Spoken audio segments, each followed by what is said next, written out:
Je vais faire un petit tuto sur comment on se coupe la frange soi-même.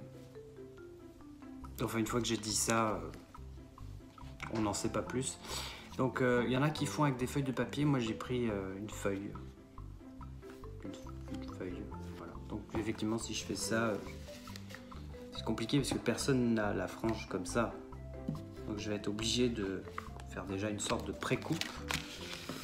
Donc, c'est ce que je vais faire. Je vais faire une pré-coupe de frange.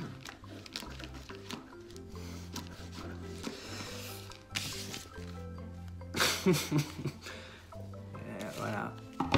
Alors, ça peut être pas mal, hein. Ça peut être pas mal. On peut dire que c'est la frange.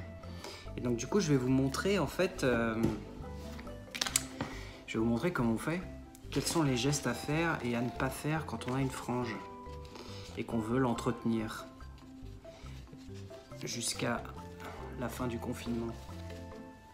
Parce que c'est pas si simple.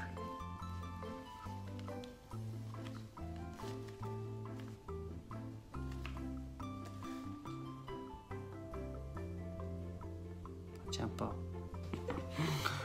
Bon voilà, donc du coup j'ai une frange verte, une frange bio.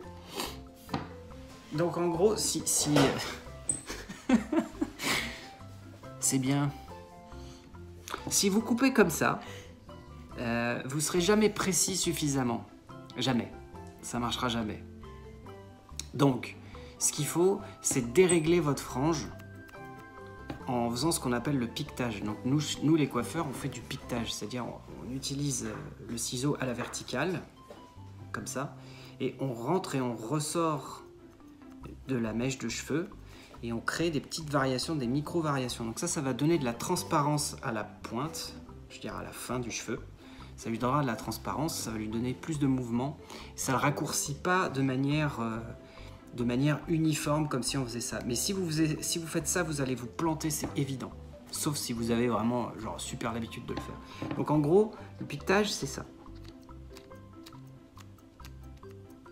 Et donc je vais faire ça.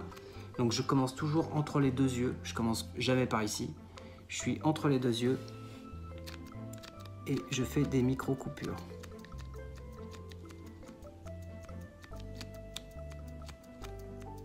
Vous voyez ? Et donc ça fait plein de micro-coupures comme celle-ci. Et ça, en fait, ça retire de la matière. Donc plus je rentre, plus je fais en fait un piquetage important. Et donc plus je risque de faire, vous voyez, des petits trous comme ça.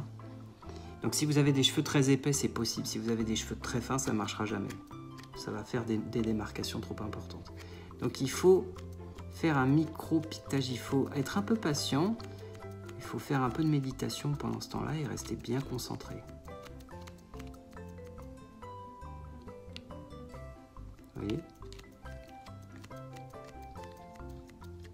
Et donc en fait ça, c'est pas un raccourcissement fondamental de la coupe de cheveux, de la frange, mais en revanche, c'est quelque chose qui permet, vous voyez, d'avoir du mouvement. Le cheveu, ce n'est plus du tout rectiligne, vous voyez, ça bouge un peu plus. Et plus vous allez être régulier, plus votre frange va être en mouvement.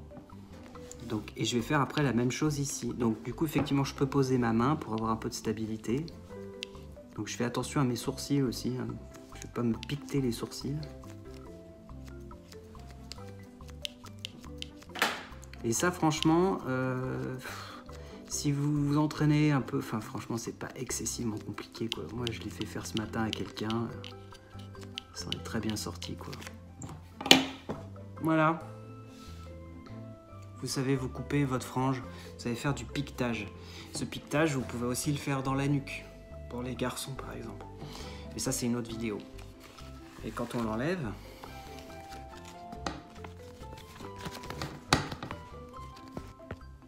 vous voyez, si vous êtes suffisamment précis,